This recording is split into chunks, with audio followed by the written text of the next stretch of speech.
ये कुर्बानी जो की जाए वो खालिस अल्लाह की खुशनुदी के लिए की जाए, रज़ाए इलाही के लिए की जाए, क्योंकि अल्लाह हमारी नीयत को देखता है, खुलूस को देखता है।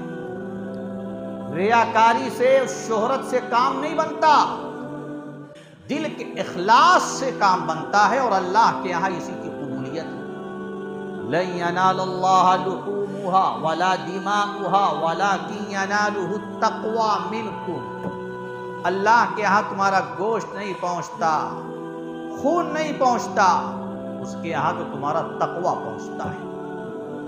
असल तो दिल का सही होना है, कल्ब की इस्लाह करके फिर कुर्बानी करें, नीयत दुरुस्त रखते हुए कुर्बानी का अमल अंजाम दें। रिया की नीयत ना हो, शोहरत की नीयत ना हो, दिखावे की नीयत ना हो, किसी को अपने बड़ापन को जाहिर करने की नीयत ना हो, अल्लाह की रज़ा और खुशनुदी के लिए कुर्बानी की जाए।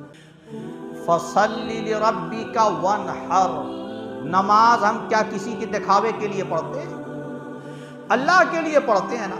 तो जैसे नमाज अल्लाह के लिए है, ऐसे कुर्बानी भी अल्लाह की बारगाह में पेश करने के लिए है और अल्लाह की खुशनुदी हासिल करने के लिए है। इन्ना सलाती व नुसुकी व महयाया व ममाती लिल्लाहि रब्बिल आलमीन।